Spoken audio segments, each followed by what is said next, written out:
Introduction to electronics. देखिए students, electronics हमारे पास फिजिक्स का कौन सा ब्रांच है, इसको हम किस तरह एक्सप्लेन करते हैं, कौन कौन सी क्वांटिटीज, कौन कौन सी लॉजिक्स इसमें पढ़ते हैं। तो पहले तो अगर आप देखें इलेक्ट्रॉनिक्स को जब हम डिफाइन करते हैं कि इलेक्ट्रॉनिक्स हमारे पास एक्चुअली क्या है, एक अप्लाइड फिजिक्स का ब्रांच है। अप्लाइड फिजिक्स इसको हम क्यों कहते हैं, क्योंकि इलेक्ट्रॉनिक्स को अगर आप देखें जितनी भी चीजें इसकी होती है आम लाइफ में, हम देखें फॉर एग्जांपल मोबाइल या रेडियोज या टेलीविजन, जितनी भी चीजें होती है वो हम प्रैक्टिकल लाइफ में यूज करते हैं, कॉमन लाइफ में उसको यूज करते हैं, इसीलिए इसको हम कहते हैं कि कौन सा ब्रांच है, अप्लाइड फिजिक्स का ब्रांच है। अब अप्लाइड फिजिक्स का ब्रांच है इलेक्ट्रॉनिक्स हमारे पास, और इसमें हम क्या पढ़ते हैं, यानी इसकी अगर हम सिंपल वर्ड्स में डिफिनीशन देना चाहें तो किस तरह इसको डिफाइन करेंगे। एक्चुअली जब हम इलेक्ट्रॉनिक्स को डिफाइन करते हैं तो हम कहते हैं कि ये हमारे पास अप्लाइड फिजिक्स का वो ब्रांच है जिसमें हम फ्लो ऑफ चार्जेस को कंट्रोल करते हैं। चार्जेस फ्लो ऑफ चार्जेस को क्या करते हैं, कंट्रोल करते हैं। किस तरह कंट्रोल करते हैं, अगर आप देखें फॉर एग्जांपल, इससे पहले अगर हम एक सिंपल एग्जांपल ले ले कंडक्टर्स का। सपोज ये मेरे पास एक मेटल है, फॉर एग्जांपल कोई भी एक कंडक्टर, कॉपर कंसीडर कर ले या सिल्वर कंसीडर कर ले। हम कहते हैं कि जब आप इसको किसी इलेक्ट्रिक सोर्स के साथ कनेक्ट कर लेते हैं, फॉर एग्जांपल मैं इसको कनेक्ट कर लेता हूं, एक एंड इसका पॉजिटिव के साथ, दूसरा एंड इसका नेगेटिव के साथ, जो आप इसको कनेक्ट कर लेते हैं, क्योंकि इसमें फ्री इलेक्ट्रॉन्स होते हैं इस कंडक्टर में, तो क्या करते हैं फ्री इलेक्ट्रॉन्स वो पॉजिटिव से अट्रैक्ट होते हैं, पॉजिटिव साइड से, नेगेटिव से रिपेल होते हैं, तो हम कहते हैं कि वो नेगेटिव से जा रहे होते हैं पॉजिटिव की तरफ। अब इसमें जितने भी फ्री इलेक्ट्रॉन हैं वो सारे एट वंस मूव करना स्टार्ट कर लेते हैं, यानी इस तरह नहीं होता कि कुछ इलेक्ट्रॉन्स मूव करते हैं, कुछ फ्री इलेक्ट्रॉन्स जो है वो स्टैटिक रहते हैं, यानी जितने भी इलेक्ट्रॉन्स हैं वो सारे मूव करते हैं। यानी अगर आप देखें इसमें आप इलेक्ट्रॉनों की नंबर को यानी यहां पर स्टॉप नहीं कर सकते या इलेक्ट्रॉन की नंबर को इंक्रीज नहीं कर सकते।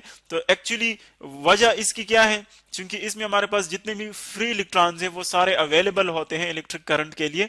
लेकिन अगर हम इस तरह कहें कि फॉर एग्जांपल एक मटेरियल है हमारे पास और उसको हम अपनी मर्जी के मुताबिक उसमें इलेक्ट्रॉनों को मूव कर लें, यानी अगर हम चाहते हैं कि फॉर एग्जांपल उसमें हमारे पास मोर नंबर ऑफ इलेक्ट्रॉन्स चाहिए इस डायरेक्शन में, हम उसको इंक्रीज कर लें, या कम नंबर ऑफ इलेक्ट्रॉन्स चाहिए हम उसको डिक्रीज कर लें, या बिल्कुल नहीं चाहिए हम उसको स्टॉप कर लें। तो जब नंबर ऑफ चार्जेस को जब हम कंट्रोल करते हैं, अपनी जरूरत के मुताबिक उसको कंट्रोल करते हैं, तब हम कहते हैं कि हमारे पास कौन सा फिजिक्स का कौन सा ब्रांच है, इलेक्ट्रॉनिक्स है।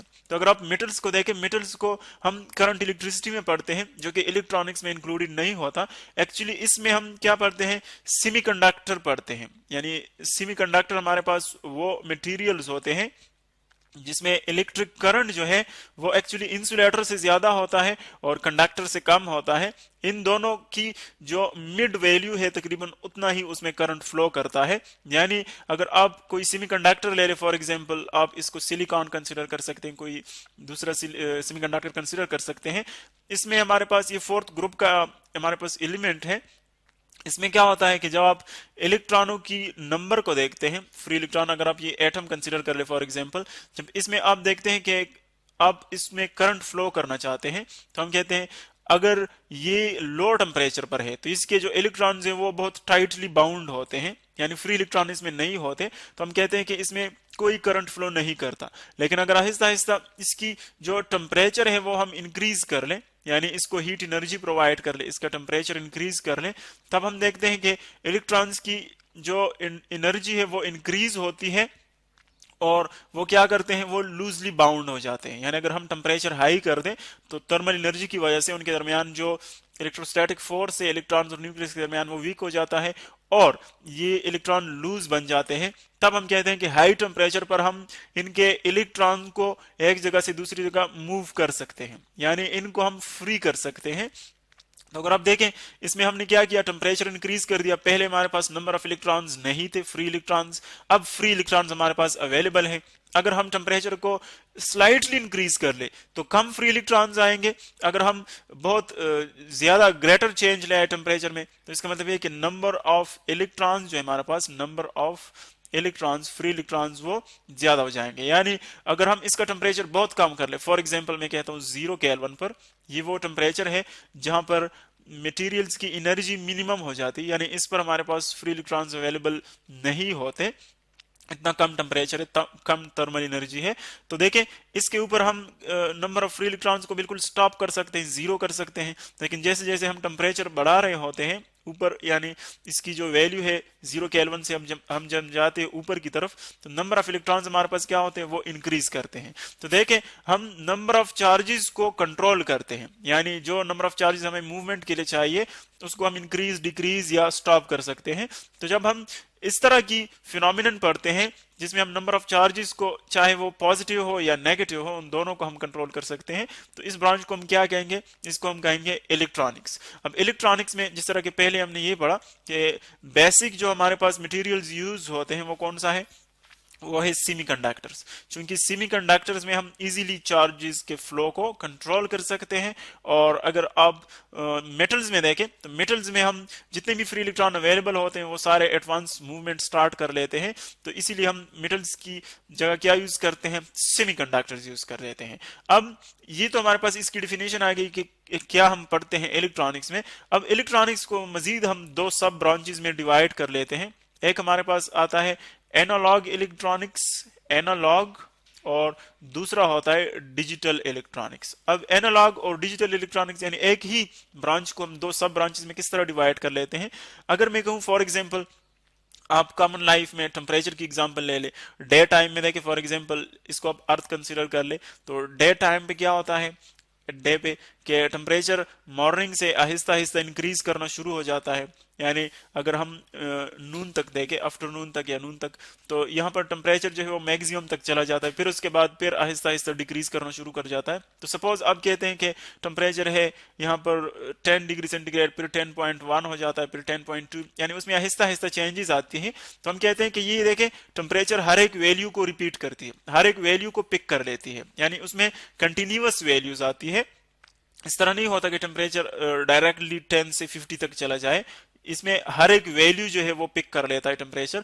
तो जब हम इस तरह की क्वांटिटीज पढ़ते हैं कि जिसमें हमारे पास जो क्वांटिटीज है वो कंटिन्यूअसली उसमें वेरिएशन आता है। कंटिन्यूअसली का मतलब ये है कि वो उसके दरमियान में जितनी भी वैल्यूज होती है वो सारी वैल्यूज को लेती है। तो ये क्वांटिटीज, इन क्वांटिटीज को हम एनालॉग क्वांटिटीज कहते हैं। और जब हम इन क्वांटिटीज को इलेक्ट्रॉनिक्स में पढ़ते हैं तो उस ब्रांच को, इलेक्ट्रॉनिक्स के उस ब्रांच को हम कहेंगे एनालॉग इलेक्ट्रॉनिक्स। इसी तरह अगर आप डिजिटल को देखें तो डिजिटल इलेक्ट्रॉनिक्स हमारे पास वो ब्रांच है इसका कि जिसमें हम पढ़ते हैं क्वांटिटीज के बारे में, लेकिन इसमें जो चेंजेस होती है वो डिस्क्रीट होती है। डिस्क्रीट चेंजेस इसमें होती है।